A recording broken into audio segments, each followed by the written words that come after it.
So, Mix, take it away. Hi, I'm M4. I run Paper Mario a lot. Any percent no ace happens to be my specialty category nowadays, and my favorite one, and here I am joined by my partners in crime, Ari and Lopez. Hi. I don't play this game. Hi, I also don't play this game. Guys, don't listen to them. They play this game sometimes. Every now and then. Yeah, I'll go ahead. I think I'm gonna go ahead and start because there's a lot of pretty much dead time at the beginning of this run, so I'm gonna give you guys a 5-second warning for the timer starting. We got 5, 4, 3, 2, 1, go. Alright, wake me up in 20. Alright, got it. Lopez, we got this? Sure, we can hold it down. Alright, cool. So, this game, it's an RPG, but some quick things that we can explain. There are some things that are pretty unique about this. If you hold the B button, you might notice how the text is scrolling extremely fast. If you hold the B button, it just does this for you. They got text scrolling right all the way back in 2000, and it seems, it seems like, you know, other companies have not caught on to that this is just the best way to do it yet. This is wonderful. We love this game for that. Ancient technology. Ancient 2000 technology for text scrolling means that oftentimes speedrunners at this game will like do something else like while they're playing because it's so easy and fast. So we've got this. The basic movement in this game is another thing that sets this apart from other RPGs. We have a spin and jump cycle is the fastest way to move in this game. So you'll see here that Mario has this cute little spinning animation. Nobody would want to play this game in VR ever because of how much spinning is in it, actually. Oops. Oh gosh. My head. No. Ari, our resident VR player here. But so the spin animation like goes for a while and then it starts to slow down and you can kind of hear that it's doing that. There's an audio cue. And that's like when you want to jump. So it gets like higher in pitch and that's when you want to cancel it. And so the fastest way to move in this game is to do a spin and then tap A for a single frame when the pitch starts to increase on the movement.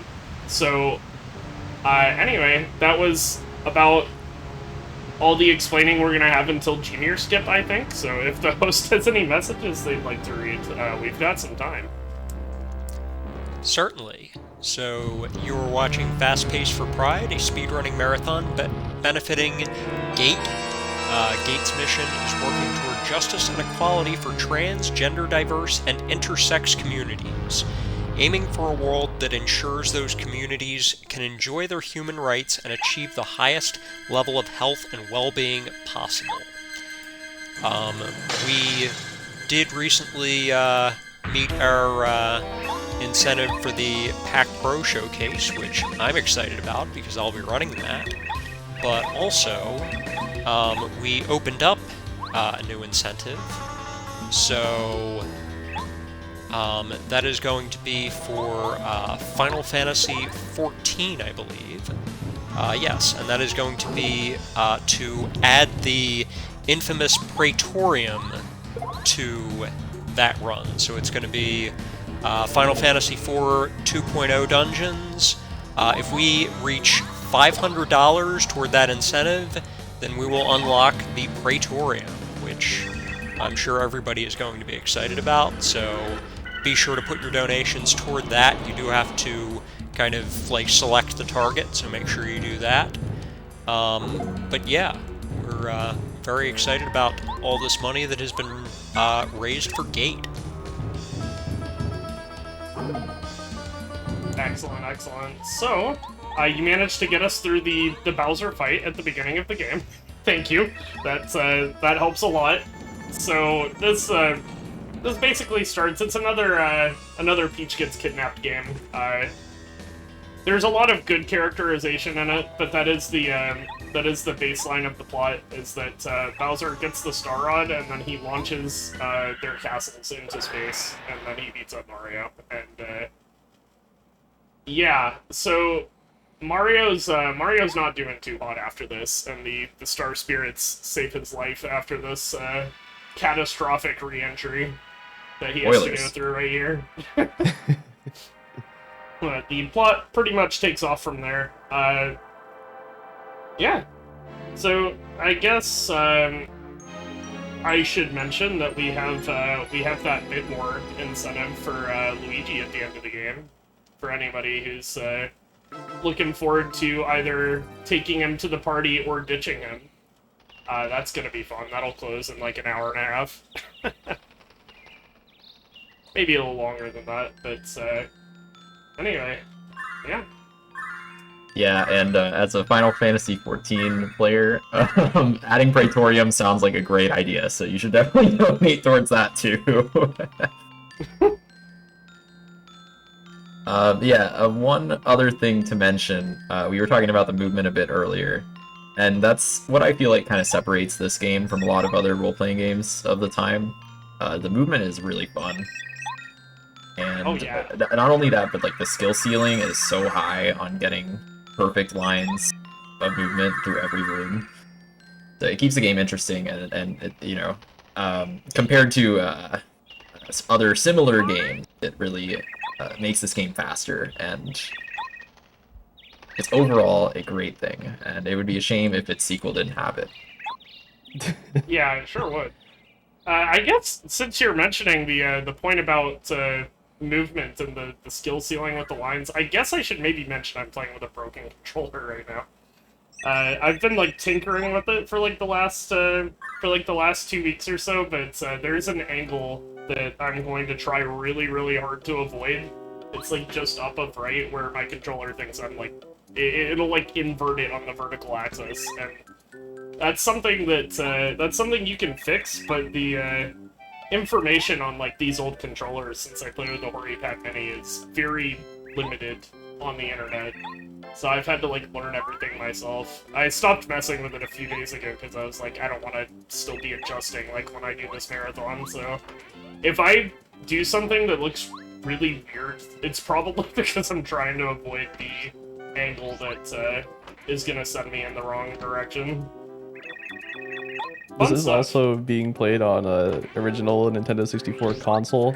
It's generally the preferred way to play this game, and it's the most competitive. Other consoles or other versions of this game generally have some issues that kind of stop them from being the preferred console to play on. Like for instance, the Wii Virtual Console is actually slower than Nintendo 64, surprisingly. Some of the loads are a lot faster, particularly in Prologue, which for a really long time made people believe that Wii Virtual Console was faster, since they kind of just only timed Prologue, saw how much time it saved, and figured it would apply to the rest of the game.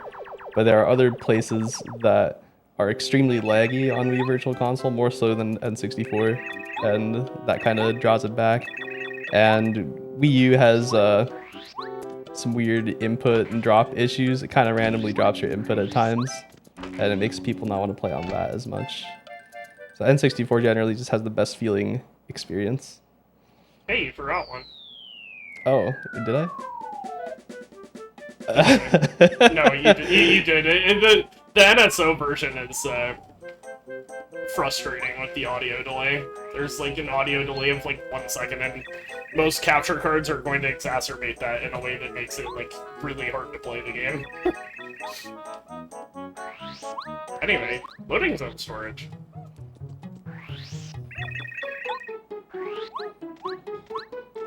Oops.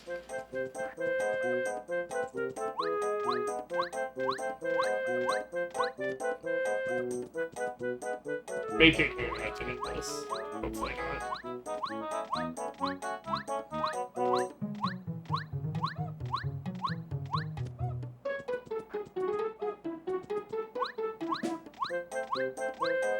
Oh yeah, this is a junior skip. We'll explain this in a second. Okay. Nice. Very nice. Finally. Very nice. So you saw a lot of jumping there.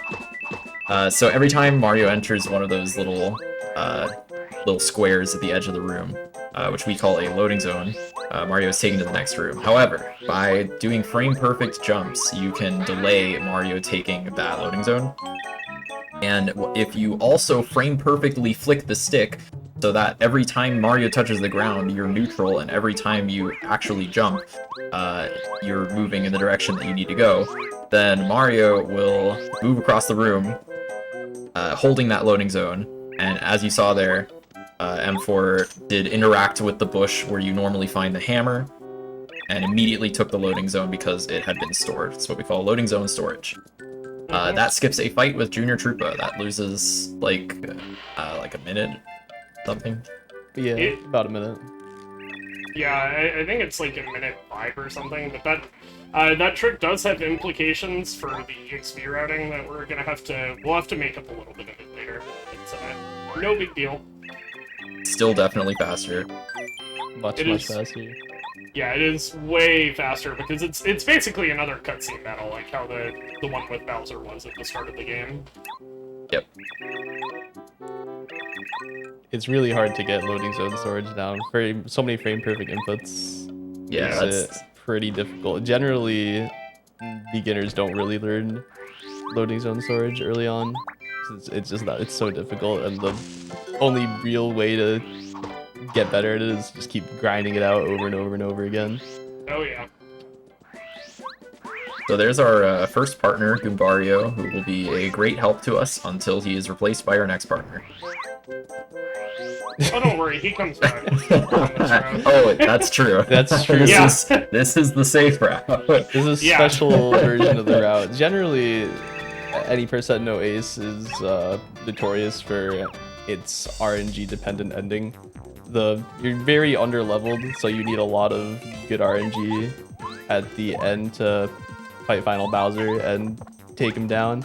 But in recent years, we've done a little bit of tinkering with the route to make it so that you can win under any conditions, no matter what RNG you get at the end. At the expense of a couple of minutes of time loss, but it's really worth it, and it's been really helpful in getting more people to pick up this category. It's a good 3 to 5 minutes slower or so, depending on what route you're comparing it to. Yeah, Might for a marathon though. Oh, sorry. Yeah, for a marathon, it's not worth it. It's not worth it to do the risky stuff. But I suspect the timeout route, where you skip a life shroom, might be like 6 minutes faster. But it is worth getting to finish every time because things were just so bad before, guys. Like something for like reference, the percent chance of you finishing a run on the world record route is single digits. It's not even like high single digits. Yeah. Like if you exclude the scenarios where you do win, but it ends up just being like really slow, it's definitely like really, really bad. Like, yeah. Maybe 1 in 20 runs is like worthy or something like that. There was a period when I was grinding this back before seed duplication was found, kind of late last year, where I lost 30 runs in a row to the ending.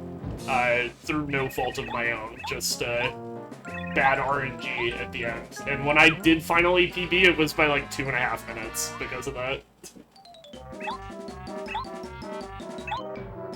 So these guys are like tutorial bosses. This one teaches you a neat trick that never helps again. You can actually hit the tree in the background to cause a Goom Nut to fall and damage them for you. This guy has 2 attacks, he just did the slower one, because, you know, of course he would. I think it's like 50-50. Supposedly. Supposedly 50-50. Quick, Lopez, early bush? Do it. Okay. Do it. I'll Wait, try to. I forgot about your controller. Try. Yeah, I'll try to. Almost. Well, that sort of was it, but I jumped like 3 times first. You can interact with that bush from the upper ledge, and if you do, it saves like 6 frames or something. It's pretty low. Unless you jump around the bush several times, in which case it's slower. But just like a cool little optimization there that you don't really get to see most of the time.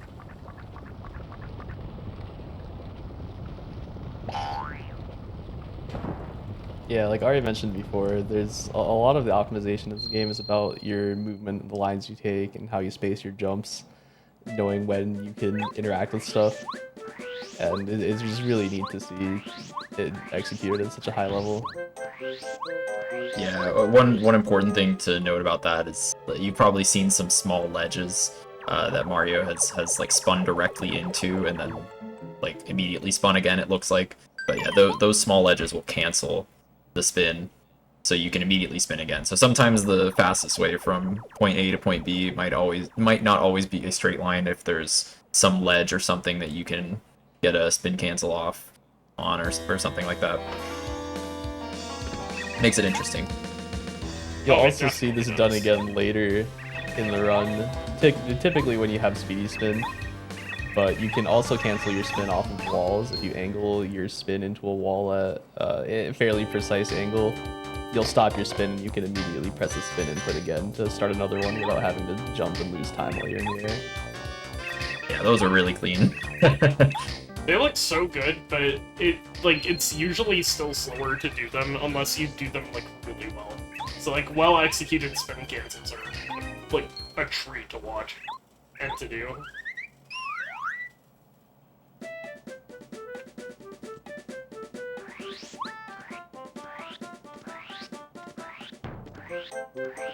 Speaking of this room small right here, ledges, perfect example of that. Perfect example. that's a really good room for practicing movement. Yep, here more small ledges. I did not need to fall off there. Oh, the angle happened. Whoa. Oh. The angle I was trying to avoid this whole time. Bless. Okay, here's another Another small little edge. Yep. Shooting Star Summit is a really cool area to watch Mimit through. That room makes me like super tryhard for some reason. In a way that most of them don't. That room really does, though. I definitely agree. Also, burn this into your memory, because we're going to come back here later No. with Speedy Spin. Oh, no.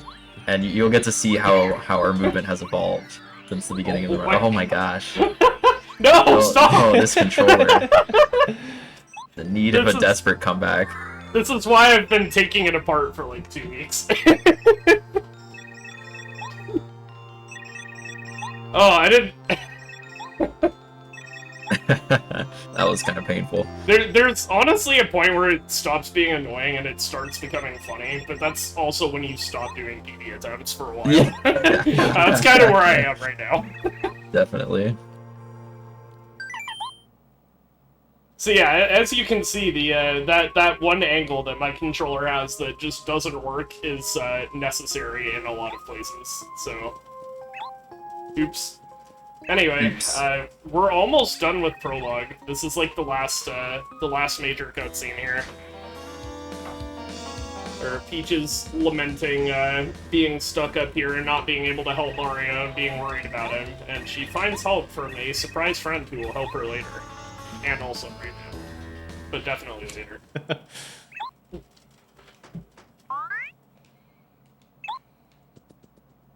I love this little guy. So, yeah. If the host has anything to read off for us, this is going to be our last like big chance for a little while, so.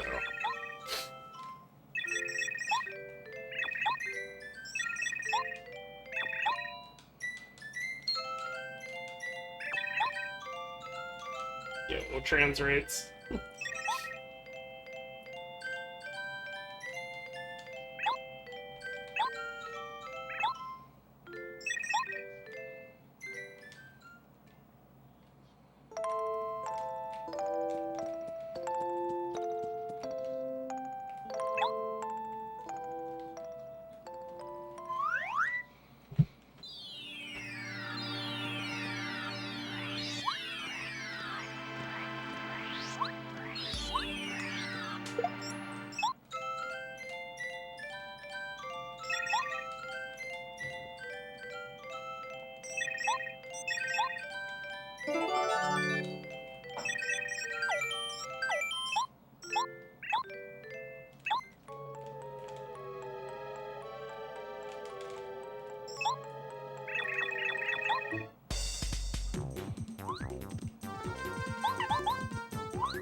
good to know. Good to know. Alright, just don't hold down. I will put my controller down. Because it is so automatic at this point. Yeah. Anyway, the point of that cutscene was giving us the ability to use action commands. That's the necklace that Twink gave us is called the Lucky Star. And if you're familiar with like timed hits in Super Mario RPG and whatnot, it is the same. It is the exact same thing. Yep. So each attack has some way that we can do something to power it up. Like for jumping, we hit A right before Mario hits the enemy, and Mario will do the extra jump. For hammer, we'll move the stick to the left and then release it on with good timing and stuff like that. So it makes the game more fun. It sure does. This guy doesn't though. Yeah, this guy doesn't. This is Black Toad Skip. So basically, when an NPC gets close to a wall, you can use the hammer to kind of push Mario into the wall because it makes him big, makes his hitbox big. My understanding.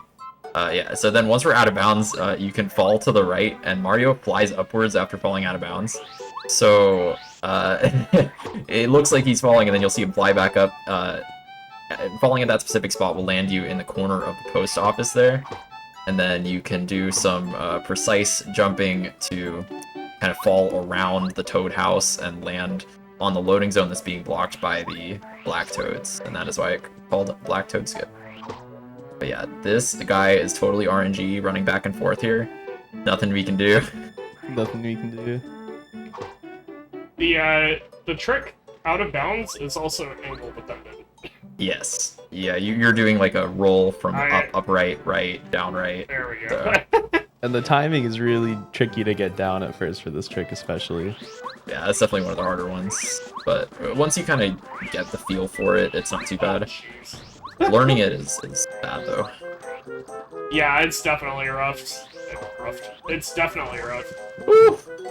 That was one of the tricks I was worried about, to be honest, doing this with a controller that I'm actively tinkering with, but that was like, honestly not quite as bad as I was expecting, so... Yeah, you gotta you gotta warn me before you hit the tree like that. Oh man.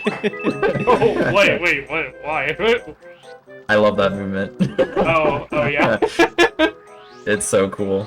It Yeah, feels so really good. I'll explain what's going on there. It's kind of already past, but there's nothing to talk about here anyways. So if you do that spin, hammer, spin again thing, basically when you hit a block, the item is going to come out in the opposite direction that Mario's facing. So if you do that specific movement, you will make the game think that you're facing left while you're moving right and hit the block, and then the item goes flying to the right, which is where you're going anyways. And then you can hit the tree and grab the item really quickly. So it's really cool. It's also very hard, but... That didn't even cross my mind for a sec when you saw it. I'm really glad you popped off as hard as you did over it. Yeah, I didn't so think cool. anything of it either. It's something that like I don't do because I'm a baby. So It's really cool movement. You'll see the TAS, if you watch a TAS of this game, you'll see TAS manipulate their position like that so often. yeah, the task of this game is super cool. Yeah, so this is a silly RNG fuzzy mini game. It jumps randomly, usually between like 8 and 12 jumps. Yeah. You hit the tree that has the one in it. The third one is pretty fast, so you gotta actually pay attention. It's much faster on Japanese than English, visually. Hey, cool. I don't have to miss. Nice. That was a pretty good pattern. You take 3-2-2 every day. Yeah, can't be upset about that. The game's trying to throw me a bone after that shooting star summon in BTS. Yeah, I think it was relatively low number of jumps too. Yeah, that was one of the faster fuzzy mini games for sure. So this is our next buddy. Got this covered. Look at his arms, if you haven't. They are so small. I can't unsee that. Look at them.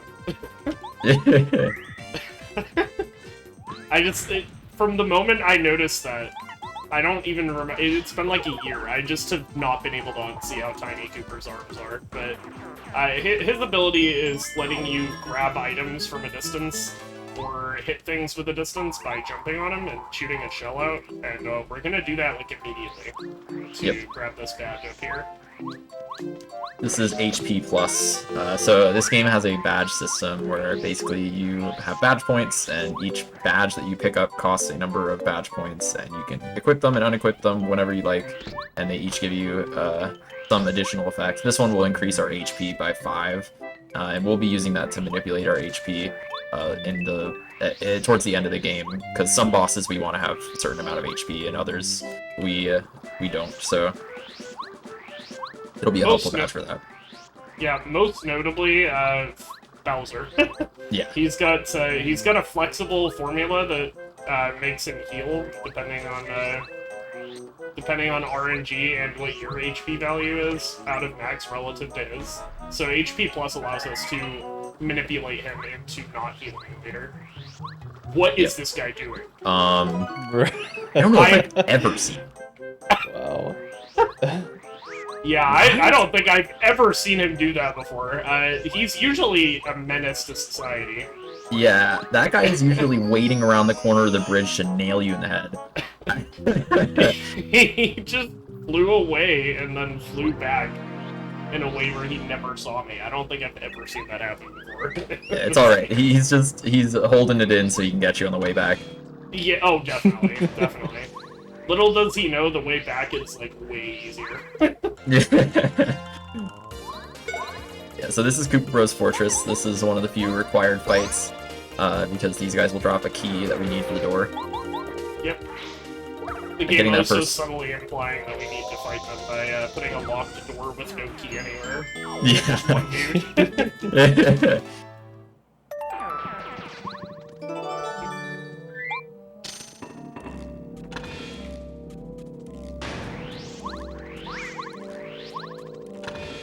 The movement here is pretty interesting. We're about to pick up a badge that is perhaps unparalleled among badges in this game.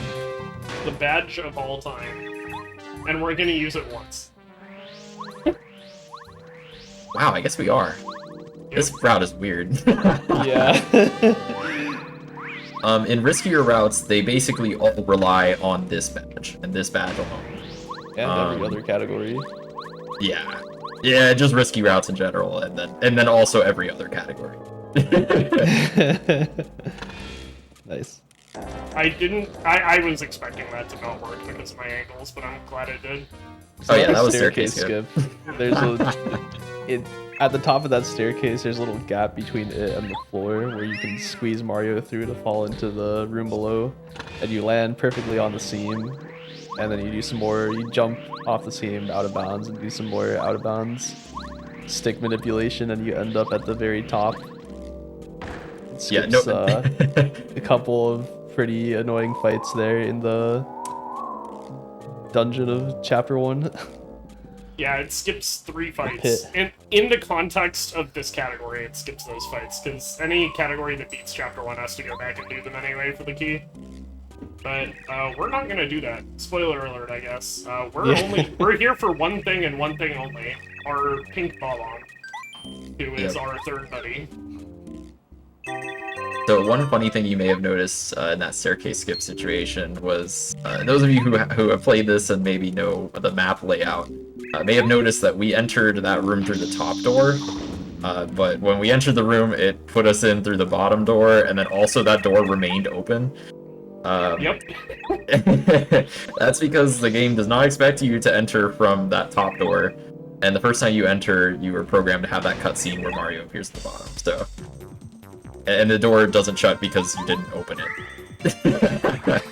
This game is very silly. The scripting expects you to have entered from there, so it would have automatically shut itself, but it didn't. Funny game. Very much so. So this is the last mandatory fight of Chapter 1. Very climactic. We just use a Fire Flower and Bombette's Body Slam ability to take care of those guys really quick. And now we are done with Chapter 1. There's no reason for us to linger here at this point. Eldstar will find his way out. Yeah, he'll figure it out. I trust him. He's wise, you know. We took care of a couple of the guards, so he should be here. He should be good from here. Yeah, definitely. We have Last more mandatory important fight for a matters. while. Oh yeah. Oh yeah. For a long time. So there's gonna be a lot of movement and glitches from here. Very exciting. When you leave Cooper's Fortress while you're still in Chapter 1 state, all these enemies are still going to be here on some of the later screens. So you still have to stay towards the top side to avoid them. Yeah. Hey, he was normal this time. Yeah. It would be funny if he didn't notice you on the way back either. I would have actually lost That. it. I would have been laughing so hard. You have no idea. As much as I've never seen him not see you on the way there, I've super not seen him not see you on the way back. What a good sentence.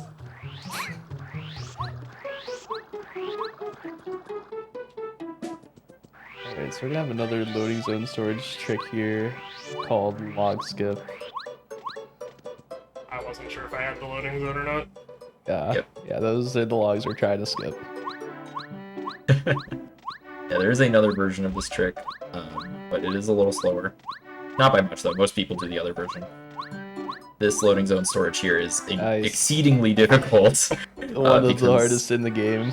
Yeah, because that room can lag a lot, especially anytime Merlin's house is in view, the game just kind of chugs. That spinning roof. Yeah. So, It's those double frame perfect inputs, but the rhythm changes slightly the further you get into the room because of Merlin's extremely extra house. yeah. But for some reason, I got that faster than Junior Skip. Just a gamer. Apparently. So now we're, this is actually why we needed Bombette. There's one use of her, or there's a couple uses of her later where she's fast, but the primary reason to get her is so that we can get to Chapter 2. And so that we can jailbreak later, but, you know, we'll worry about that when we get there. So, Yeah. basically, by doing that skip in Town, we have skipped the back half of Chapter 1 entirely.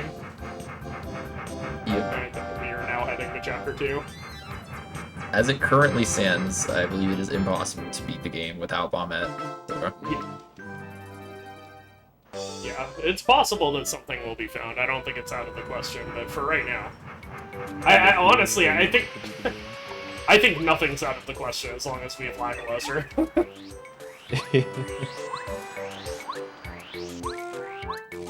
well, I guess you could, you could use Ocarina of Time to win instead, but that's a different story. Also true. Ow! What's your problem, buddy? Pretty rude. This guy just like rudely bumps into us at the beginning of Mount Rugged, and then we pretty much never see him again. Yeah, don't really know why the devs put that guy in. He doesn't really come Yeah. up later.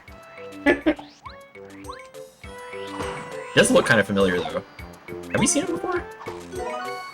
You know, I think so, but maybe he just has one of those faces, you know? Yeah, definitely just one of those paratrooper faces.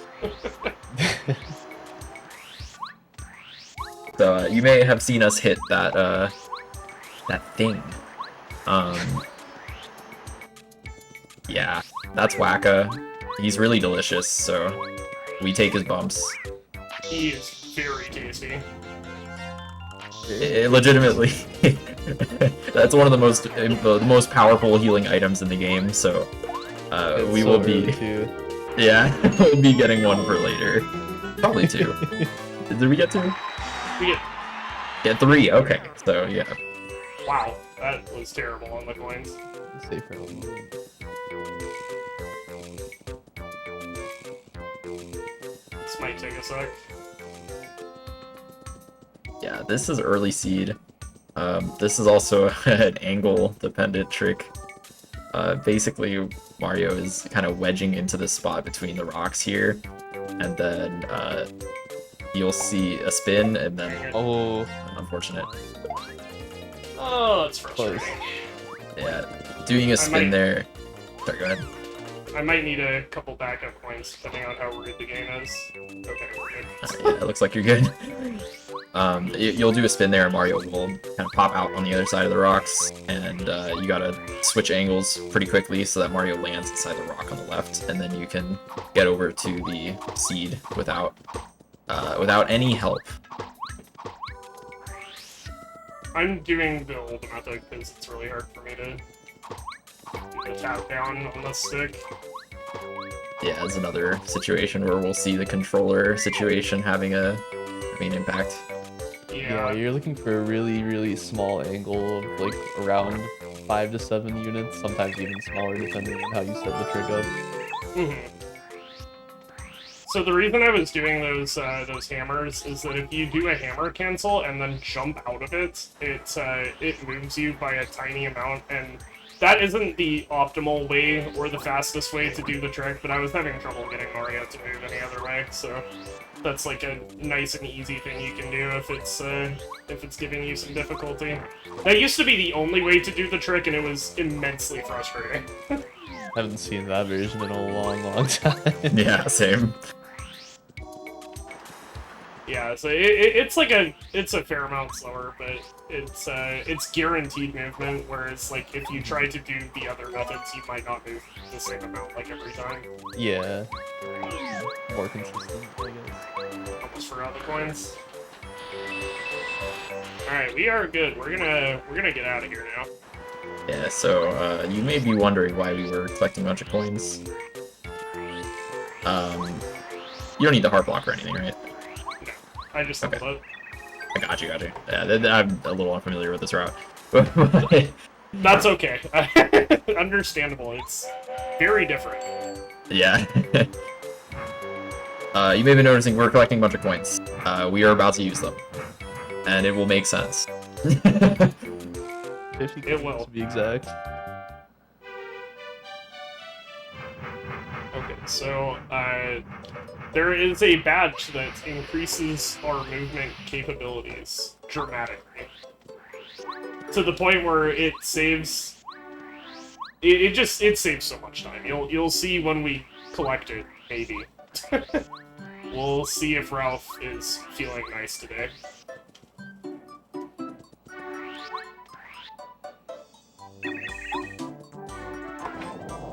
And Nice. there it is. Nice. Yeah, 75% chance for it to be in the shop. You can reload the shop, but it takes like 35 seconds or something. Is it 35? Wait, that might be way too much. 25, yeah. Oh, nice. Perfect. Alright. This is one of the more well-known glitches in this game called Blue House Skip, which allows us to get into the Blue House from the outside without having unlocked it previous. And this skips a lot of the game and can get us straight to Chapter 5. Yep, you're supposed to only be able to unlock that after getting sushi in Chapter 5, so it effectively skips the first, or it effectively skips Chapters 2 through 4. Power bounce, So this by the way. is, yeah, this is power bounce. As long as you keep hitting the action command, you will keep jumping until the game decides that you're done. Like, that was a really bad cap.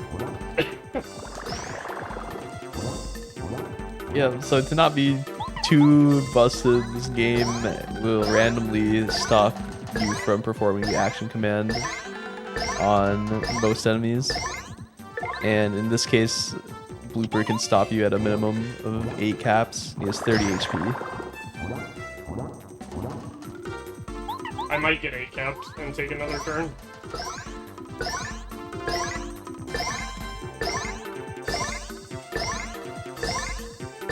Okay, no, it didn't happen. Nice. So I swapped to Goombario because that first cap was so abhorrently low that I was concerned that I might have needed his damage. He's the only partner we have at this point who can hit Blooper. Anyway, that was the only power bounce we're gonna see in this route.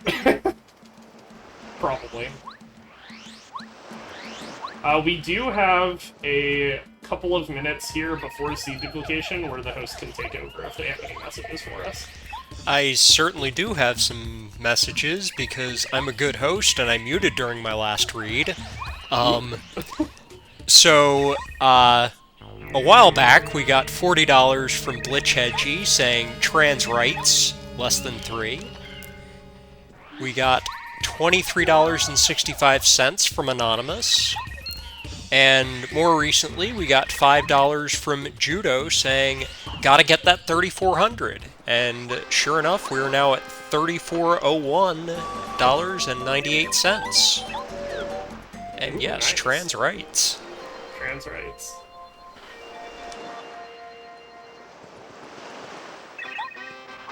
Anyway, so we we just had to take a nap. Mario just gets really eepy sometimes. It turns out that is the fastest way to heal before the next fight we have to do is to take that Toad House while we're there. So this is Sushi. She didn't used to be in this round, but now she is, and you will see why very soon. Used to be way faster to skip her and just go through the volcano, but there is a trick she enables that was discovered recently that saves an absolutely absurd amount of time, and we're about to do it right now. I'll probably save beforehand just because I'm a little worried about my controller. But yeah, we're gonna go ahead and go do seed duplication now, which is the big 2023 Paper Mario find. Yep, Sushi has some bonus features. Oh, no kidding. Those of you familiar with what Lackluster does, this game, well, Sushi has a few of those things as well. So we're gonna head over and do that now. There is a soft lock risk with doing this trick, and I'm not normally worried about it, but I'm a little worried about it right now, so... Yep, no shame Just in the in safety case. save. Yeah.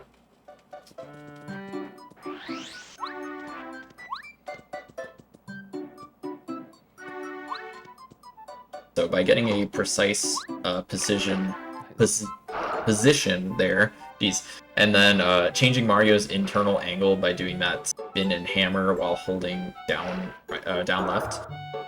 Basically, you trick the game into thinking that you should be, or that since you're facing the side of the panel on the bottom left, but you're closest to the side of the panel on the top left, the game is confused about which one you're supposed to be placed on, and it ends up messing up and just putting you in the panel on Sushi.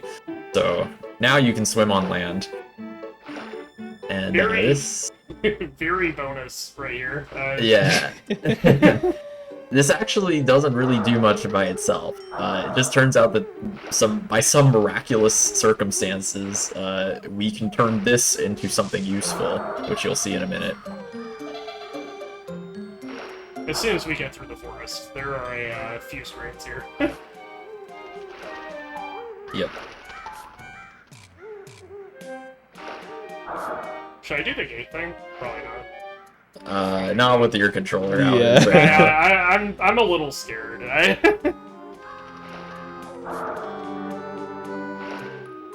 Alright, so this is the room that has the bubbled in it where you get the blue magical seed.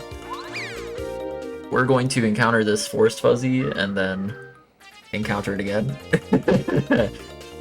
But this time we're going to switch to a different partner and run away again. This puts us in somewhat of a strange state.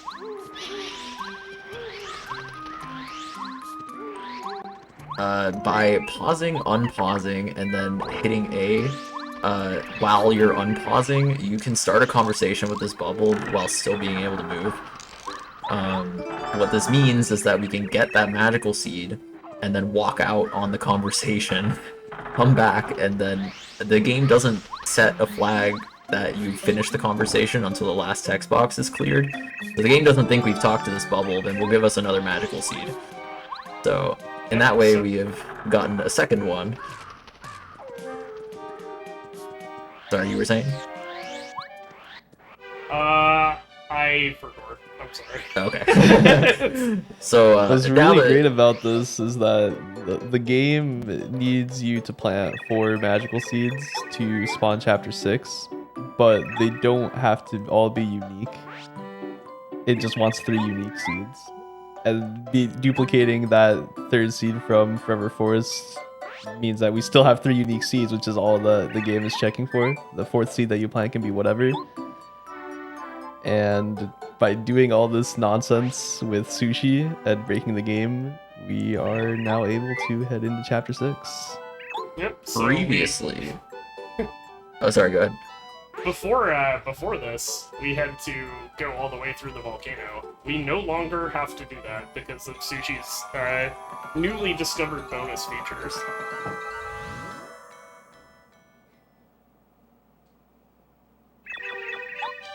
So, Yeah, so-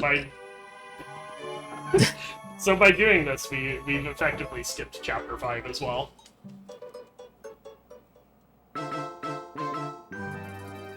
Your turn. So this is early lackluster. Yeah, so it's chapter 6. There's a lot to do here, but we're only interested in one thing, and that is lackluster. So instead of doing all of the silly running back and forth in chapter 6, we're gonna do some loading zone storage. As you saw in log skip, doing loading zone storage can change Mario's entrance angle when he enters the next room. So by jumping all the way over here, Mario will fall immediately upon entering, and then land on this seam, and then you can jump around the out of bounds area and land up here, effectively skipping needing to get the bubble berry to pass those spikes. Yep. Which is like the whole chapter, by the way. Oh, pretty much. Yeah, we even if you just did this at the beginning, you'd be skipping like 70% of chapter 6.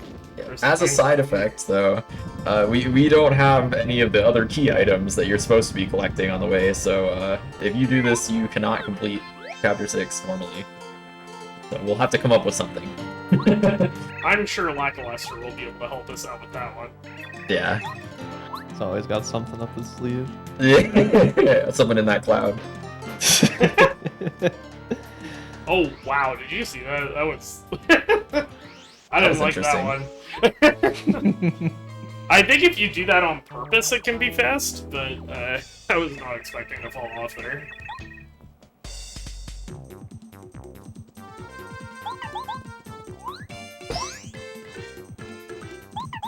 So this is Lackluster. He's our lovable little rascal. The former superstar of this category, now a co-star with Sushi. He is going to force us to beat him up before he will join our party. And unfortunately for any percent no ace, he is very tanky. So this fight actually takes quite a while. Yeah, he has tons of health, but he doesn't do that much damage, which is nice. You may notice that we're using Sushi in combat here. For whatever reason, after like chapter 3 or chapter 2, I guess, all the partners just get really jacked. So Sushi just is stronger than the other ones with no upgrades.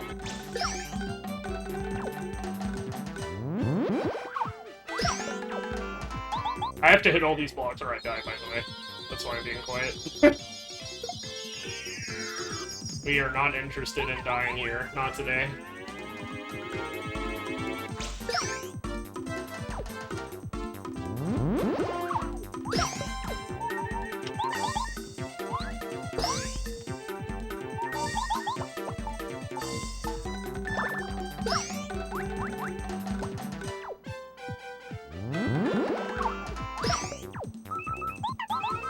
Perfect.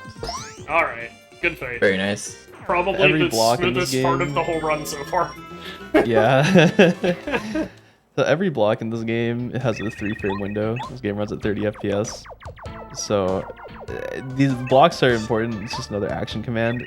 They become really, really important here and also later on in the game.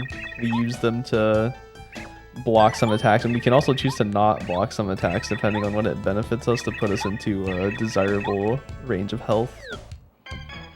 Yes, this will be very important deep in chapter 8. shall be explained at that point. I am going to do another safety save here. Yeah, we have another very scary, potentially death-causing kind of trick coming up, so... New addition to the route. Oh yeah, this one's Another this is a side fun effect. one.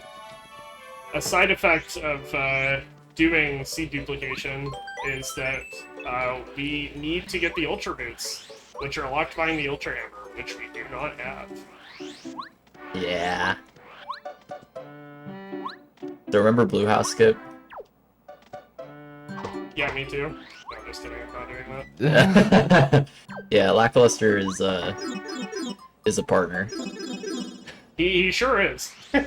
He's a partner of all time. He just allows us to clip inside objects like that. Yeah, most corners like that you can kind of squeeze into and then use Lackluster and he'll put you on the other side of it. Which is, you know, useful here and there. So coming up here, we have something called Clippy. Clippy is a very funny glitch. Basically, if you get on Lackluster... Oh, nice. If you get on Lackluster and encounter an enemy, and on the second frame of that encounter starting, you pull up the partner menu, you can switch partners while the battle is starting. And this kind of confuses the game. It messes up Mario's hitbox. And this means that we can do some funny things, like jumping on top of that block and then through that wall. Wow, Nice. crazy. That's frame perfect, by the way. Not over yet, unfortunately. Yeah. Part 2. One more block to get over, but this one is going to require us to use Lackluster to kind of teleport through it, since this wall is a little more solid than the last one.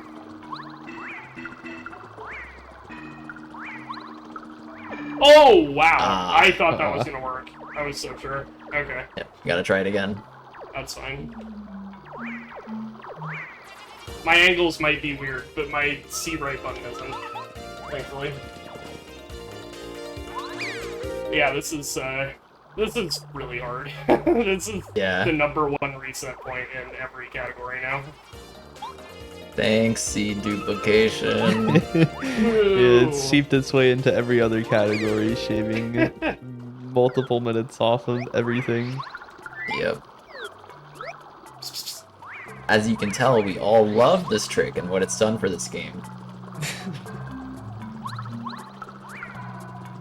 Lackey. Okay, so Lackey can sometimes fly up there, and when he does that, you just gotta do it again. 'Cause Yeah, you it need won't Lackey work. to be not there. This doesn't normally happen, by the way. The I don't know. normal thing for this to happen, the normal thing to happen here is for this to be, like, not an issue. And that was an why. instance of the angles. It's harder for me to get in the block right now than it normally is. Yeah. I've had I Clippy basically- this entire time. I basically never see this happen to, I feel like, anyone else but you. I feel like Lackey just hates you. He always flies up. Yeah, he really There we does. go. Finally! There you go. That's the outcome we want. So, So how does that one work? I don't know. I wish we could tell you, but we can't. Whoa, it went the wrong Whoa. way. Okay. Yeah, that was kind of weird. I didn't like that. When the enemies do anything unusual, it terrifies me, because we do this whole section in peril. Yes, we have 1 HP, and that's another reason why we took the safety save. Yeah. Those are not easy rooms to navigate. So not only do we only have 1 HP during that segment, but there's also a soft lock risk, depending on, like, if you fail Clippy, depending on how you fail it. So, I don't trust my angles right now. So I was a little worried that I was going to soft lock in the first room specifically, with how we get through that block, but thankfully we're good. And I hope you guys like volcanoes, because we're going to be spending a little bit of time in one for a little while now. Oh yeah, I should probably mention something about story progress. So this is kind of the first time we've been to a chapter that we haven't done yet, and see that it's already completed. But basically, the game keeps track of your story in a a byte that we typically call the story byte. And when you do certain things, the game will change this value to reflect where you are, and then when you load rooms and other things, the game will reference that and figure out where you are in the story to figure out what should be in the room. For example, you may have noticed that there's usually a metal block preventing progress through the volcano, but the game sees that, oh, we're in Chapter 6, because when we entered Chapter 6, that's where the game put us. And it's like, well, you're in Chapter 6, so you've already done Chapter 5, so this block shouldn't be here. And in that way, we are able to basically complete stuff by just making the game think that we've already done it. The real Again, that question is, why are we even here? Yeah, why are we even here? What are we doing to talk here? to some piranha plants and enjoy the warm weather. Yeah. Maybe test out some of Lackluster's bonus features. Oh, good idea. For some reason, I feel like mounting and dismounting laggy a few times right here. Oh, wow. That's Wow. pretty fun. It's like Curious.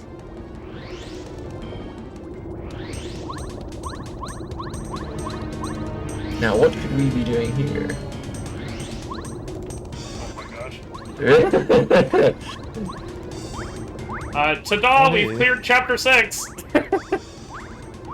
Chapter 6 is now over. This is Chapter 6, and we are finishing it right now.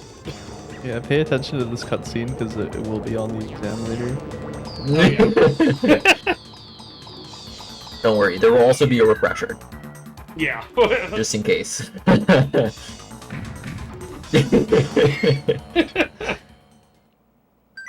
So you got this. Okay, So, you I got this. So, you might have noticed there was a chest there on the ground that wasn't there before. That is supposed to be there after the completion of Chapter 5, and we haven't opened it because we didn't actually beat Chapter 5. So we had the ending cinematic of Chapter 5 played the second time for the first time, and those chests just land on top of each other, because there's supposed to be one there already, but there's supposed to be a new one, and whatnot. So what happened there is that was called a Peach Warp, which is in reference to the Peach cutscenes, pretty much. So we have these intermissions between chapters, and what happened there was we accessed the... Come on, controller, please. We accessed the Chapter 5 ending cutscene, ending sequence with escaping the volcano in a story state after Chapter 5. And since we were in Chapter 6, the game knows that we already beat Chapter 5, kind of. But it wants us to, advance us to the next Peach intermission. And it goes ahead and it looks, and it sees that we're in Chapter 6, so it assumes that the Peach intermission it's supposed to put us in is the post-Chapter 6 Peach intermission. And by doing that, we've effectively skipped the remainder of Chapter 6. About, like, 70 to 90% of it. Since we just popped in and got lackey and left. Yep, you may have noticed in the volcano we were doing some wacky shenanigans to even get there. Because you're not ever supposed to go to that room except when you finish Chapter 5. So every time you enter that room, the game is just like, oh, you must be middle of Chapter 5, or sorry, end of Chapter 5, and we'll just play the next Peach cutscene for you. The real magic of that is that they decided to seal off the area instead of making making a story sequence update. So it doesn't change your story progress when you go in there and trigger the volcano escape, which is why it even works in the first place. Anyway, we have a few minutes if the host has any words for us. Yeah, certainly. We have a couple of donations with longish messages here. We have $3.93 from H2O Happy Dude, saying, "Howdy everyone, Happy Dude here. I would like to literally give the rest of my money to a great cause. Don't worry, I get paid on Wednesday. Shout out to Amber, TGH, Argic, the runners, and the rest of the staff for an awesome opportunity. Trans rights! We got a $5 donation from Steak. Excuse me, mixed streamer, but you've posted a photo of God rather than the boy Goombario. I am urging you to reconsider who exactly is, quote, your boy, and why you do not have respect for our Lord and Savior Ezekiel. Oh, that is a cultured chatter. Yeah, no kidding. I wasn't expecting that at all. Me neither. That was a twist. I heard Yeah. Steak, I knew something was happening, but not that.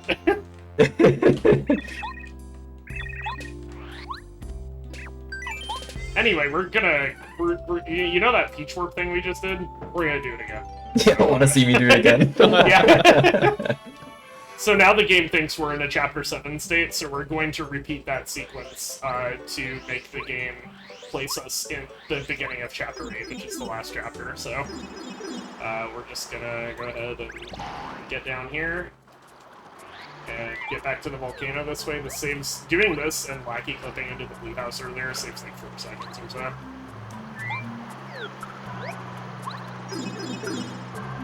So, I mean, if we have any more messages, we have a few more minutes to keep going. After we get to Chapter 8, it's going to be pretty rapid fire.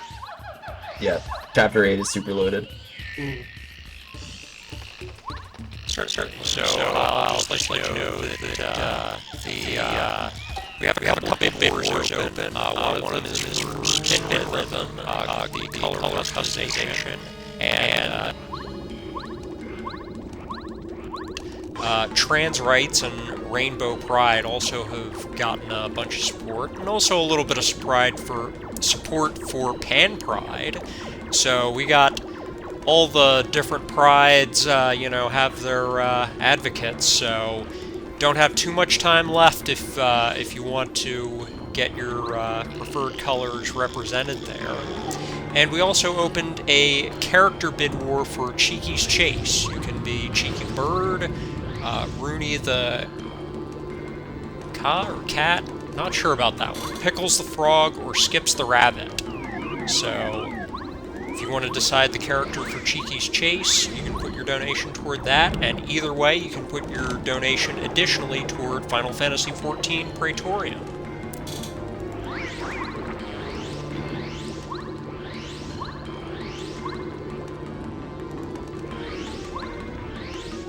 Alright, so we're just gonna get in here and utilize those bonus features again in the exact same way. You might notice that the first time I did another wacky clip earlier in the room. That was to get a cutscene out of the way. If you don't do that, you end up soft locking. So we wanted to remove that before proceeding, but it's a flag instead of a story sequence thing, so he's not here the second time. Yep. For those who may not know, when we talk about something that's a flag, it's either checked or unchecked. And Yeah. it doesn't have to do with anything else. So, it's unchecked, we watched the cutscene, now it's checked, so we won't see it again. Yep. So, anyone ready for a third chest to join the pile? This has got to be one of the most silly visual glitches in the game, is the chests just stacking up as you do peach warps. It is pretty good. This last time, I guess I'll mention it now. That menu, you might have noticed that I went down to continue don't save, or rather the third option, just for any non-Japanese speakers. It actually saves a little time to menu down there and do continue without saving, because the game, on the N64, the game lags a little bit when you save. So it is faster to go down and tell it not to do that.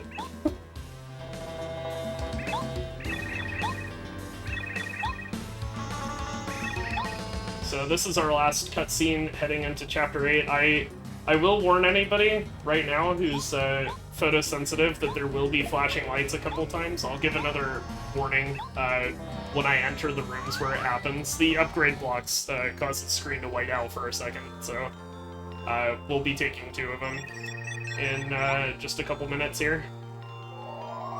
Anyway, who's this guy? He Doesn't ring a bell. Yeah, I've never seen this guy before in my life. But now that something we didn't mention is that Mario's star power is tied to his story sequence, actually, and it gets updated whenever you quote-unquote rescue a star spirit. So now, despite not actually helping any of the star spirits, we have all 7 units of star power.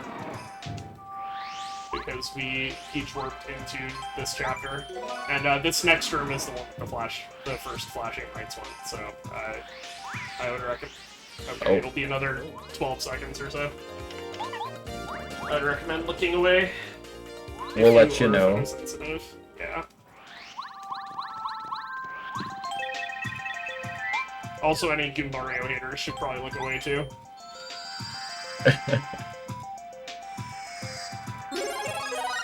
Okay, the first one is over now. Yep. There's one more coming up in a few screens. There's a surprise tool that will help us later. Yep. We're collecting a couple items because this safe route will make use of them. It sure will. We use literally everything we pick up. There are no scenarios where we won't end up using all of our items. Yeah, it's a really beautiful fight. It's typically not the case in other routes and other categories, but in the safe route items are really important in allowing us to even finish. Yeah, getting a 100% safe fight is like barely possible. Bowser's just so extremely complicated that it took a lot of thinking and messing around and strategies to get this to work. Here's the next room with the flashing lights. There's another upgrade in here that we're gonna take. And it's coming up right now, so look away.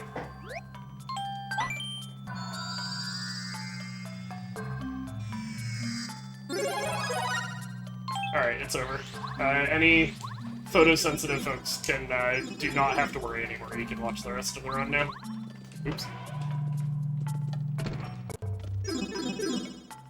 So now we're gonna go to Chapter 8. Because of the excessive amount of cheating we've been doing, we can actually just head up to Shooting Star Summit now. Anyone who was watching an hour ago might remember that as the awful map where I couldn't move correctly at all, and I am expecting it to be exactly the same here. Yeah, sure. It's like, it's the same angles, so unless I get very lucky, we're gonna see some funky movement in there. At least this time you have speed. True, so I'll go even farther out of my way. Alright, here we go. Oh. No way! Oh, there it is. I got excited for a second thinking it wasn't gonna happen, but there it was.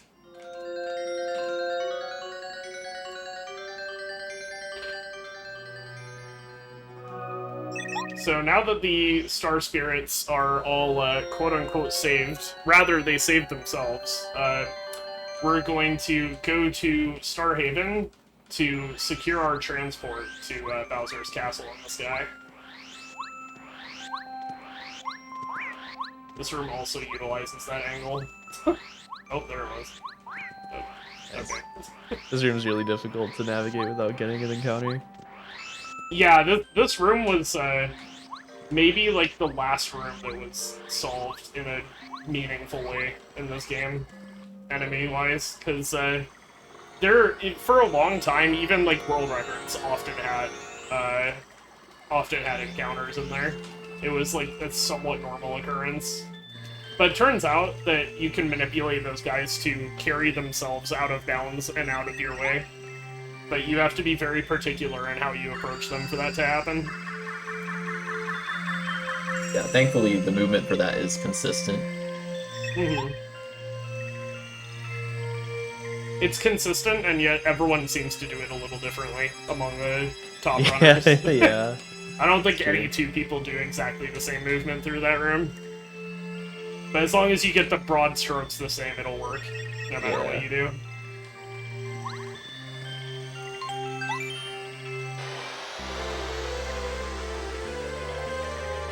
So there is a trick coming up that I'm going to have to use a controller switcher for, so I'm going to go ahead and get that ready during this cutscene.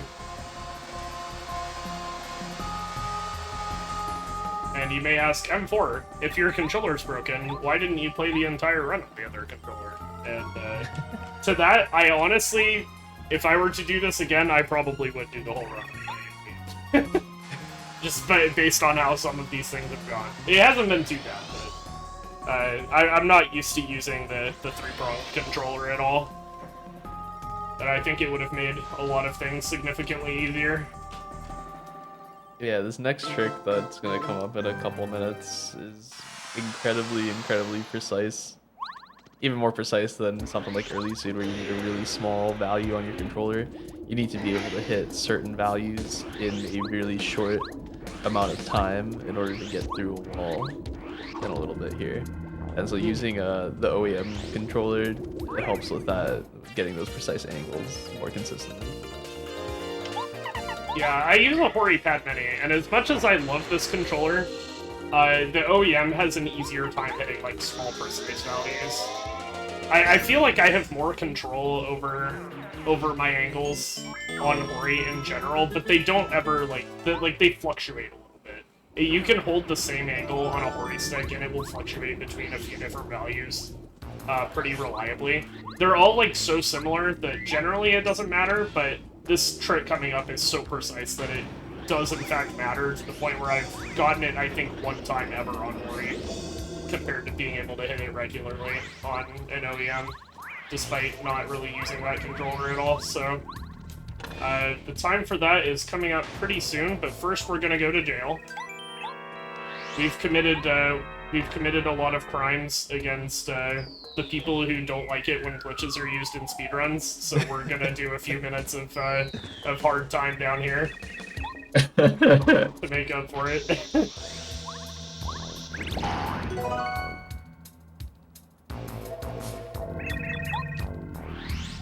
Alright, it appears that those few minutes are up. Yeah, we're free, we got out. Did our time. Time to cheat again. Yeah, there's gonna be some excessive cheating here. Yeah, typically you'd have to go to the right and navigate through the entire lava basement, and you'd have to make use of your partner's abilities that you've collected throughout your playthrough of the game. But we don't have those partners because we don't need them. We sure don't. Yeah, it's also like genuinely one of the hardest movement and execution sections in the game that can be skipped this way. And you are actually supposed to like make it out here and explore, because there's a badge here waiting for you. And in the past, using the Ultra Boots, we've been able to clip through that badge block, and with some external help, we could cross over the invisible walls and ceilings that are there and get back to the main door there. But instead, we're gonna be using some precise angles. Nice. And it's really incredibly well timed. That was so good that I wasn't ready for it. Incredible. That might not have looked super impressive, but that is the hardest thing that I've done this entire run by like magnitudes. Yeah. We haven't even scratched the surface of how precise that is. You guys didn't even finish Well done. explaining it before Yeah. it was over. Wasn't ready. If I'd done that in a PB attempt, I would have golded by like 20 seconds probably. Which is fitting that I would get it like now, and not now with my broken controller, and not like when I'm actually doing PB attempts. But it'd be like that, truly. And that's just the beginning of Chapter 8 tricks. We've got a couple more coming up right here. Yep. This is the blood room. Lackluster is gonna help us out here. Yeah. You see all these corners? Well, Lackluster doesn't like corners. and he will allow us to ignore any and all of them.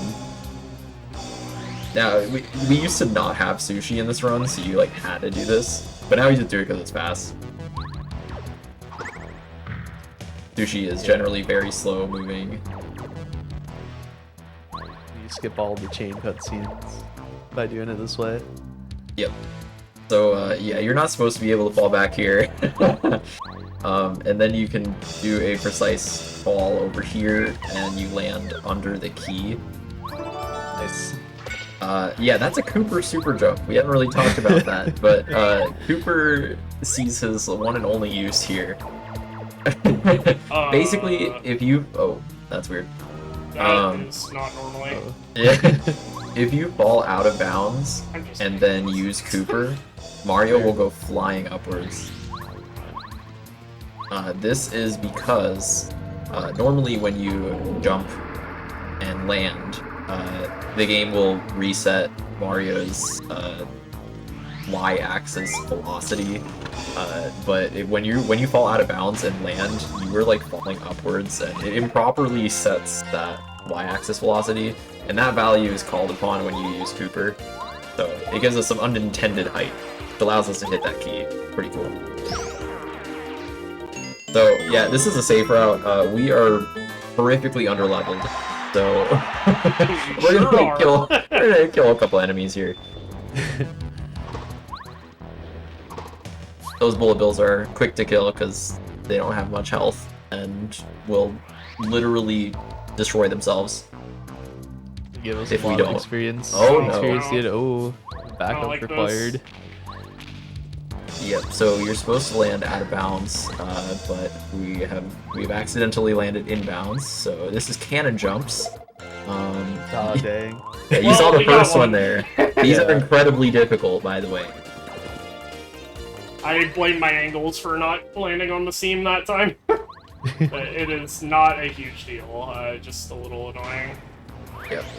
Typically you'll land on the seam and you can just spin right and go right past them, but the little quick improvisation. Yeah, that dry bones there is pretty notorious for hitting you with the bone. We made it out unscathed, though. Thankfully. So we're gonna take our other optional encounter, well, our third actually optional encounter up here. Okay. Oh wait, nope, there we go. Oh, this is intentional? Yes. I've never seen it done this way. Yeah, you can. Well, my hope was that he would just walk into me, because that's the fastest way to get this encounter. But if he doesn't, it's still like fine. Gotcha. You can get hit by a hammer, or you can walk into him. Ideally, he just walks into you, but his position and the directions he chooses to move in are RNG, so sometimes you just don't get that. Yeah, this fight gives you a ton of experience points, and we're gonna make use of those when we level up again. Yeah, that fight is the best time investment to EXP output of like any fight in the game. Pretty much. Because it's 65 star points for a one-turn fight.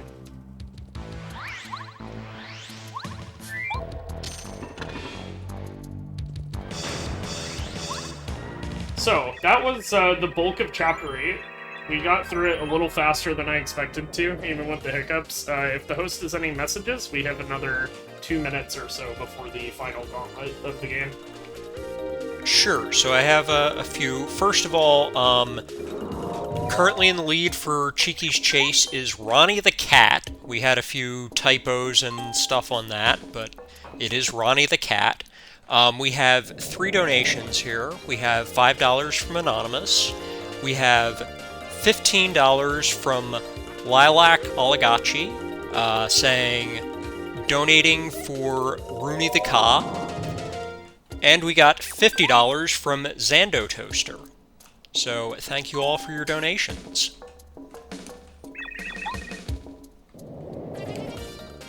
We have 3 questions left. So this door just asks you questions, but you don't have to pay attention because the answers are the same every time. In fact, if you just mash A, you'll get 4 out of 5 of them correct. which is very funny. And it's not the only quiz in the game that's like that either. But you want to... It's 1-1-1-2-1-1. This is often another point where runners kind of like... Your pace is like locked in aside from the RNG at the end pretty much at this point, so... This is a part where a lot of runners just like kind of relax and prepare themselves for what's coming up. In our case, there's RNG, but nothing that will end our run. But the ending gauntlet of fights are very, very difficult on the safe route because you cannot miss a block or you lose. So, yeah, that's gonna be fun. Yeah, it's kind of funny how the riskier fight is like definitely easier to execute. Alright, so we got through here. That was the legendary door 2. That split's really hard to do fast, no matter what route you're running. Did we, like, explain cannon jumps? I feel like we shouldn't have had to, but I messed up cannonless, so, I just said it was really hard, that probably suffices. Yeah, as soon as I noticed I failed, I, like, completely zoned out, so... Okay. These guys are kind of rude. Yeah, the last couple of enemies that we have to dodge are coming up here.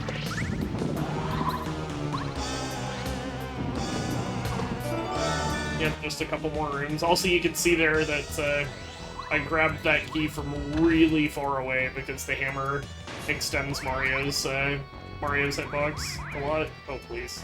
That A little was scary. I didn't like that. Yep. That's the last guy that's like really a problem. Should be smooth sailing from here, yeah.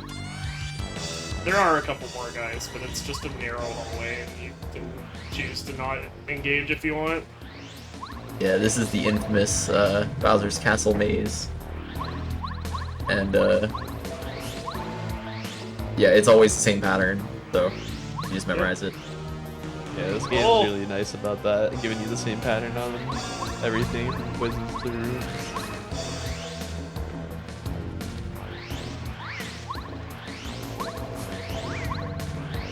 Alright, so we got one more fight coming up, and then it's all bosses.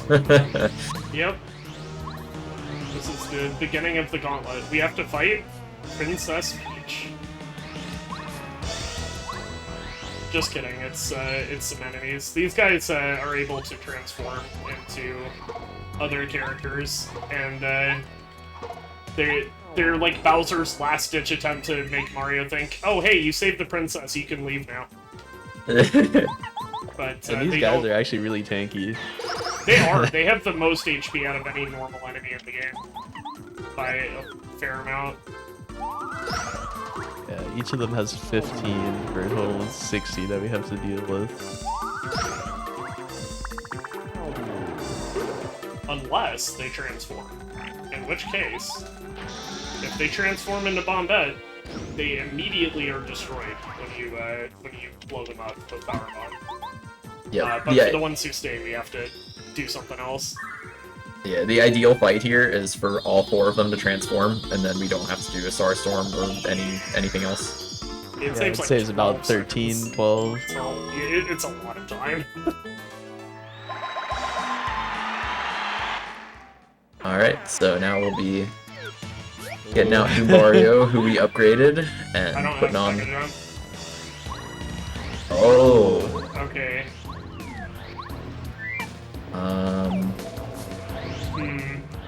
Okay, that's tricky. I think I think power jumps will work instead. Yeah. Yeah, just it time will- your It power will be jumps, I guess. fine, but I need to think about what I'm doing a little harder. Okay, I think I know what I'm gonna do. Alright, so yes, we are missing a badge, so we were supposed to pick up Mega Jump We on the did way not back do from that. Chapter 7. Okay, I know what I'm doing. Check this out. New tech. Yeah, This'll that work. works. So this is chill out. This is not normally a move that we see. However, when you are backing up something, this is an immensely powerful tool. As it will reduce the amount of damage that your enemies deal by 3 for, I think, 3 turns. It's 3 or 4, something like that. Enough.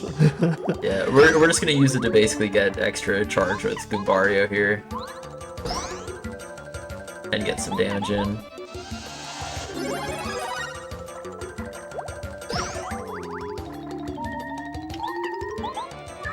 Okay, so we should be synced up now. Goombario's just gonna do a little more at the end than he normally does. There's a badge that you can collect that makes that does a little more damage on your jump, which ends up being faster. But oops.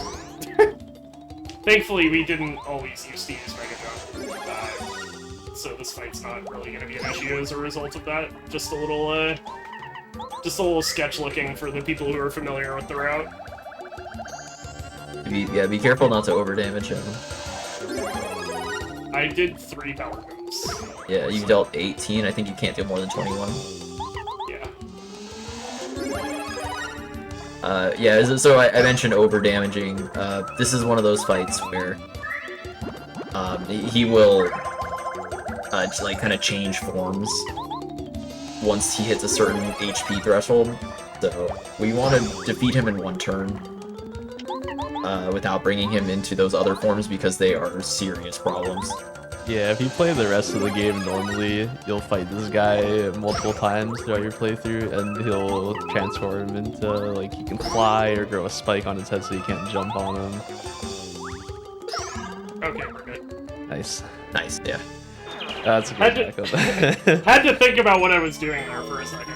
Chill out was an inspired call, yeah. Yeah.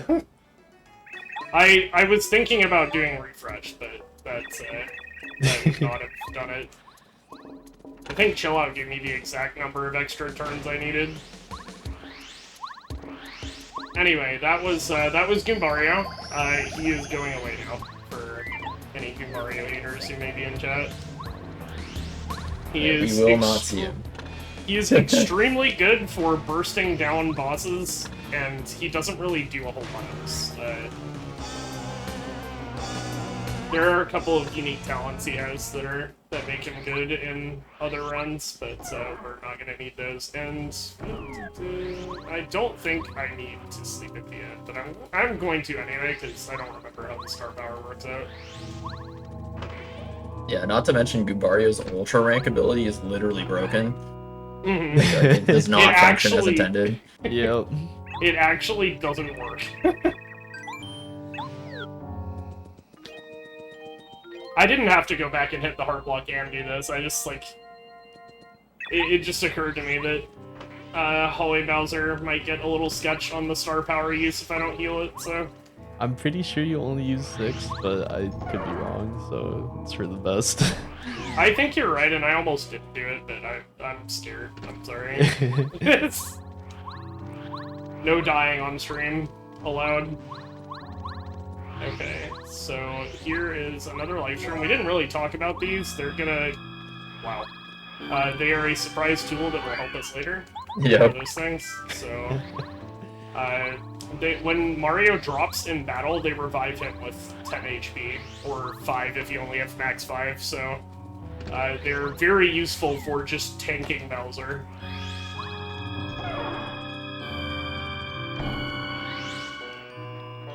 And I will need to focus for this fight. Yep. So another thing you saw us pick up there was Power Rush. Power Rush is an incredibly powerful badge, as the name suggests. But when we are at 5 HP or lower, our attack power is going to be boosted by 2. So we're going to specifically attack while we're in danger, is what 5 or less is called. And use different attacks while we're not able to make advantage of that. So right now you'll see we're using Starstorm because it'll deal the most damage. But once we get below 5, we'll be doing like Jump times 2 and other attacks that will deal more damage. You also may have noticed that we have HP Plus on and have 15 out of 20. This is intentional. Yep, so we mentioned, or I mentioned earlier when we picked up HP Plus that it manipulates Bowser out of healing when you have a higher max HP, and that's because the heal formula is based on the percentage difference between your HP compared to max and Bowser's HP compared to max. So since we increased our max HP before entering this fight, we have 50% HP right now, and he cannot heal unless his HP as a percentage of max is 25% lower than ours. So since we haven't hit that threshold, and ideally we will not in the entire fight, he has a 0% chance of healing, unless we make a significant error. Yep. So in English, if he's looking bad, but he sees that you're looking good, then he's gonna heal. So... yeah.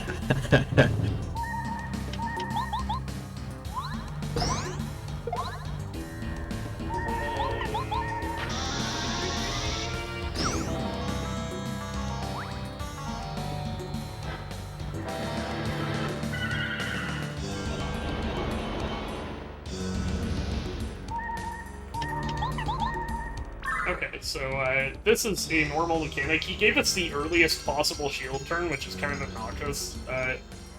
He can, basically, whenever he does this, it just stalls the fight. And, Yeah. So, you know, every time he whips out the Star Rod, it's just slow.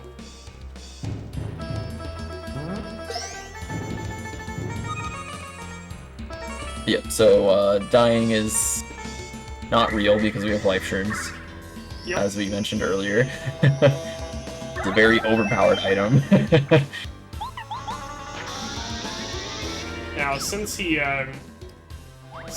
knocked us out when he did, and did the earliest possible shield turn, in every other fight, that's kind of obnoxious, but in this fight specifically, if he puts it off by one turn, it's actually slower than if he does it immediately, just because of how the turns line up, so we get a... I mean, obviously it's faster if he doesn't do that at all, but that was the second fastest possible fight we can get there.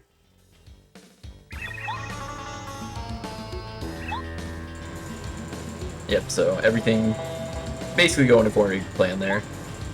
Yep. You kind of just expect him to field early. Yeah. He likes doing that. He really, Bowser likes stopping. He's really good at it.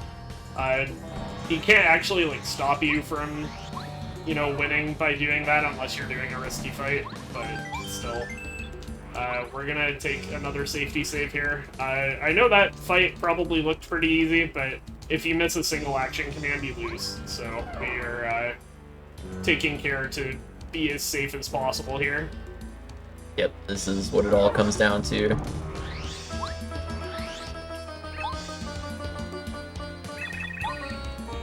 So here's the final confrontation. That's that fight we just did was just a callback to the beginning of the game, and how Mario's power has increased enough that he can actually defeat Bowser now. So they retreat to this platform in the middle of the sky, and Cammy activates something. It's kind of unclear what actually is happening here, but it gets all dramatic looking, and then Bowser gets struck by lightning and gets bigger, and it increases his attack power substantially, and he has way more HP now, so whatever she did worked. Yeah, he's got this cool blue aura now. Oh yeah. So in phase 1 here, we're just dealing damage. Yep. Just trying to put out as much as possible since after this phase, we're gonna get our resources refreshed, all of our HP and FP back. Yep. So. And we actually could do a little more damage if we clicked Starstorm, but the speed to damage ratio on that move is absolutely horrendous in a one enemy situation. So Yeah. we're trying. Yeah. Starstorm is not our friend. It is our friend against Timmy, and in no other situation. That's what we've named the Hammer Bro, by the way. His name is Timmy. Yeah, it's that kind of friend who's like good to you, but is also kind of holding you back. Yeah.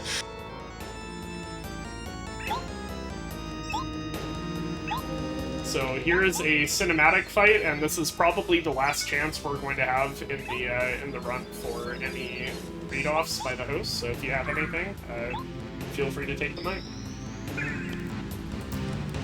Hey, so if you're just joining us, we are Fast Pace for Pride 2023, benefiting GATE, Global Action for Trans Equality. This is presented by the Fast Paced Events team, founded in January 2022. Their mission is to promote mental health and LGBTQ+ awareness through speedrunning, and to raise money for mental health and LGBTQ+ charities by beating games at a fast pace. You can find more information about the team by checking out their Twitter account over at twitter.com/fastpacedevents.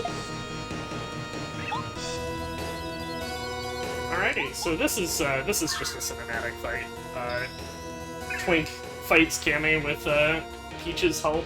So in the Paper Mario 64 canon, the power of these stars and star spirits depends on the wishes of the people.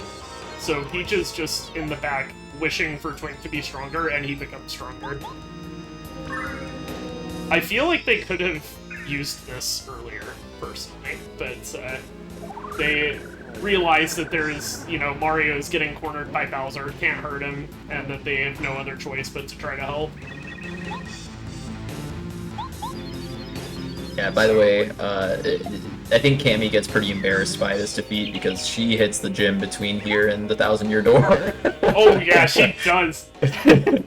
She's really strong in TTYD, but she cannot handle Twink in this game.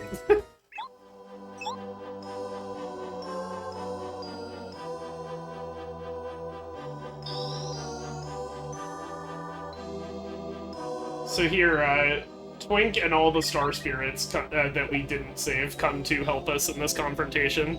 They all just mysteriously escaped on their own as we were off doing our own thing.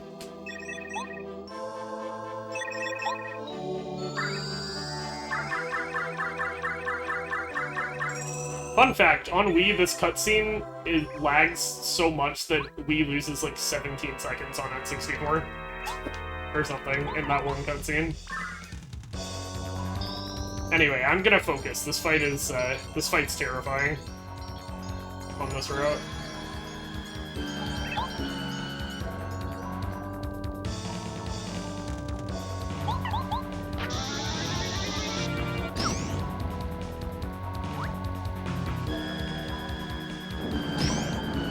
Yeah, so because of all the variation in what Bowser can do, there's basically, gotta be, 6 or 7 pages of fights, and you just gotta switch based on what he does.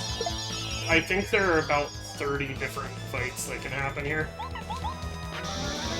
Something like that. The main variables are gonna be the turns that he chooses to use Star Shield.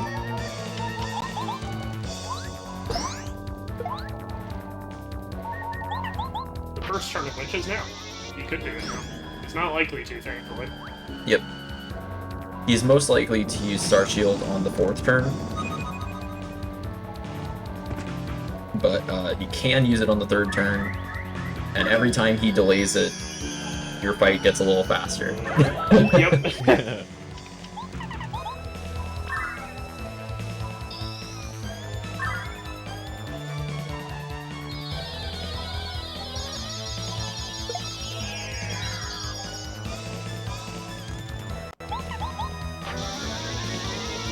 He will probably do it right now. Okay. So he's delayed it once, so that was a 25% chance for him to not do it right there. And it will continue being 75% for him to shield until he finally does it. Okay. Yep, there it is.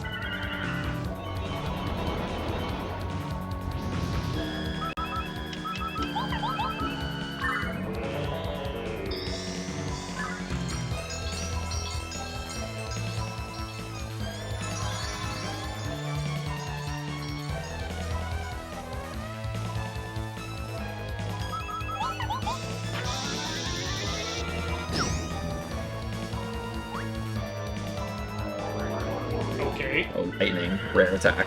Yeah. This is highly unusual for him to do that. However, now that he used it this turn, we might see it again next turn. This AI is really weird.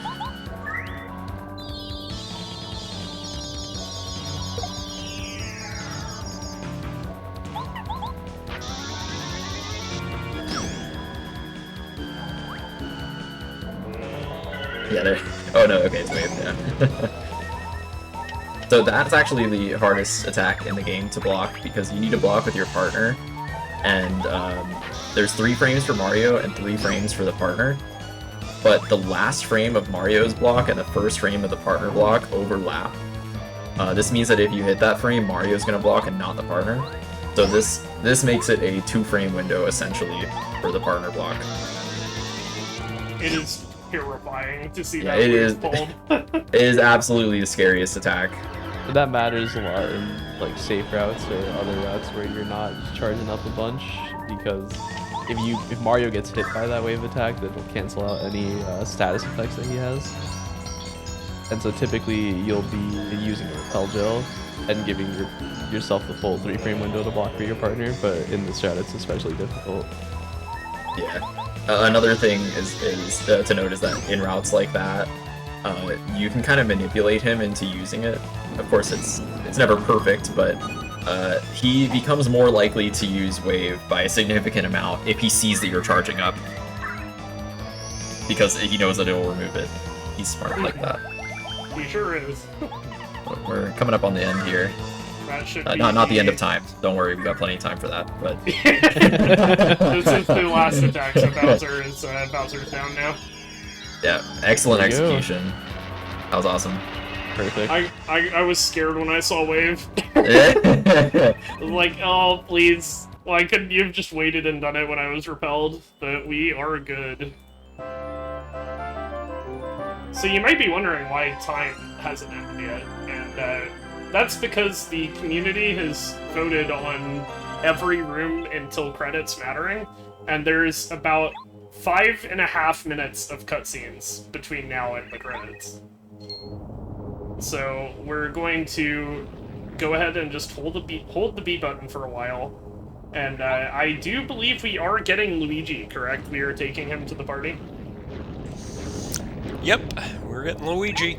Alright, sounds good. So there's that blog will be like 8 seconds longer as a result. So there's a funny cutscene.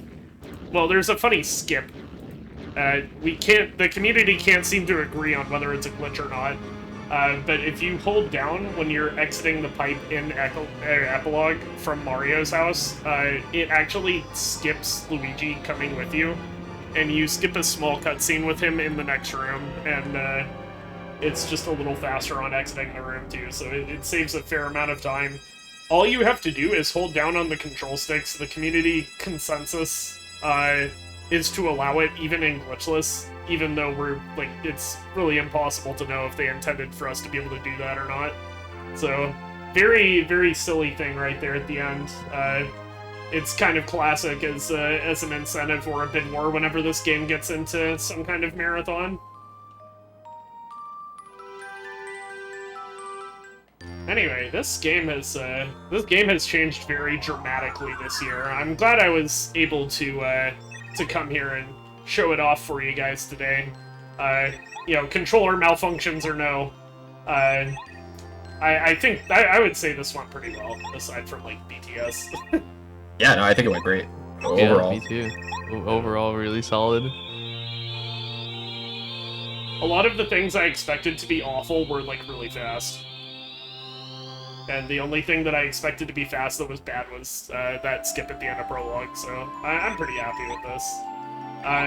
I love this game so much, personally, and this year, the seed duplication trick we did to enter Chapter 6 early is a new discovery as of, like, January, and it has saved multiple minutes in every single category. Not in every case was it the trick itself saving that much time, but a lot of the time that seed duplication saves is, time save that is enabled by us not doing Chapter 5. Like there's Clippy, which is slower to just do that, or to do that than just using the Ultra Hammer. But doing double Clippy and seed duplication actually enables us to skip Parakarry entirely, who is that dude who bumped into us on Mount Rugged in Chapter 2.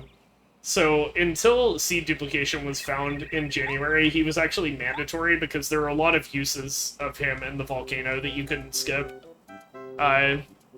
Or you could skip, but it would be like way slower than just getting him. So that is something it enabled, and skipping Parakarry saves like another minute or so on top of the several minutes that seed duplication already saves in No Ace. So like this category just got like blisteringly faster and also far more difficult to do optimally as soon as that was discovered, because we knew as soon as seed duplication was found, we were like, oh no, because Parakarry's only mandatory use left in the run was that clip in Chapter 8 to skip the basement, and like we had known about that for a long time, but you know, nobody did it because it wasn't faster as long as you actually had him. Because what you do normally there is you jump and clip through the bottom of the block using the Ultra Boots, and then you can just use Parakarry's ability to take Mario up to the top of an invisible wall. So that change alone, just skipping Parakarry, intensifies the difficulty of the run by so much. Yeah, it really ridiculous. Does. Not to mention double Clippy, which is that frame-perfect soft-locky trick that we did about halfway through to get the Ultra Boots, because we can't finish the game without the Ultra Boots. I think in theory we could, but we don't have any way to like do enough damage without them right now. So yeah, Task can get away with it, but yeah, Task can get away with it, but we can't. Yeah, that's about it. Here's Luigi skip coming up. I am taking my hand off of the control stick. Just finger on the B button. Finger on the B button. My left hand is on my wall. My bedroom wall. Make sure Luigi gets in that pipe. There he goes. Hey, there we go. Alright, we brought the boy with us. He gets to come. Look at him go. He's so excited for this. He worked so hard. We had one chance left for my controller to be weird, but it didn't do it. Alright, so here we are. This is the final cutscene. The last inputs are just holding B. So it's funny that the epilogue vote to keep epilogue in is because people thought those last 3 rooms like really mattered. Which I personally disagree with, but I can understand why some people feel that way. Time is coming up right. Time. That's when Peach raises her hands there.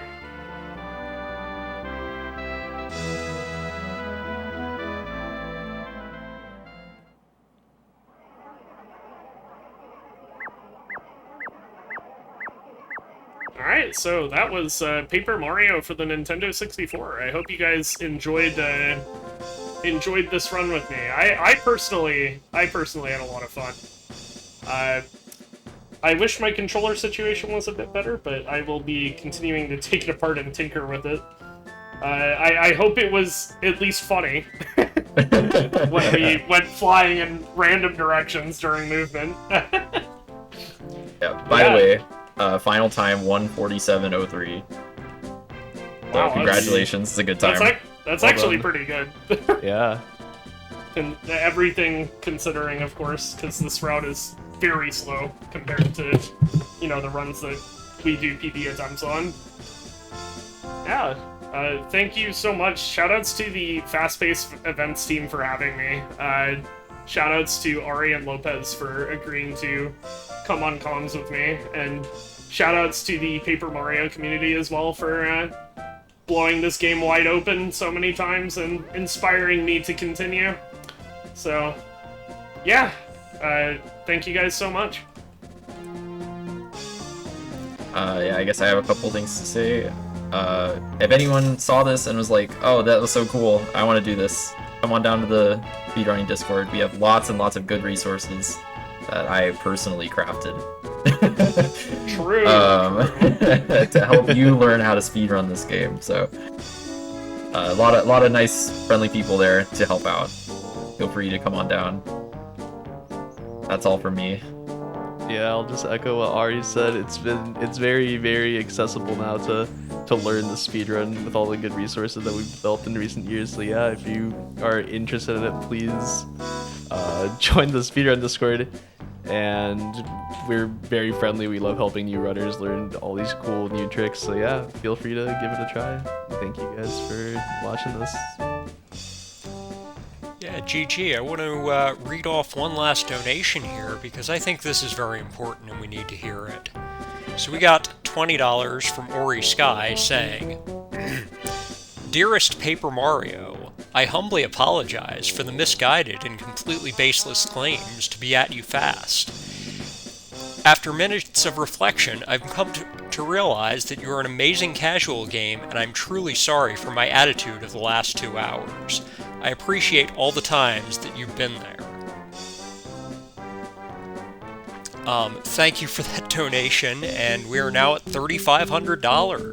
Woohoo! Let's go. Let's go. So, thank you, everyone. Where can we find you all? I stream at twitch.tv/mix4. I believe I'm tagged in the title of the stream.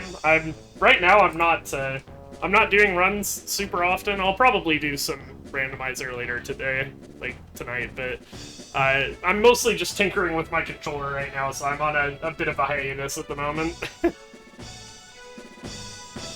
I am infrequently on twitch.tv/starry_Ari.